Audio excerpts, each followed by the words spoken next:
పుట్టి పెరిగిన ఊరికి ఇంకా పైన పొరుగురిదాన్ని కట్టదాటి గంగ నేడు కంట పొంగెనే.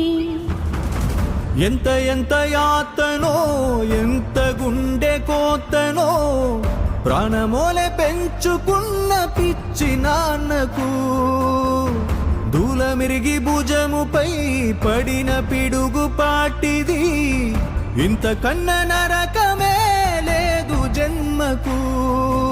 ఇంతేనేమో ఇంతవరకేనేమో ఈ ఇంట్లో నా కథ, ఈ ఇంట్లో నీ కథ. అంతేనేమో అంతులేని వేదనేమో ఆడపిల్లను కదా.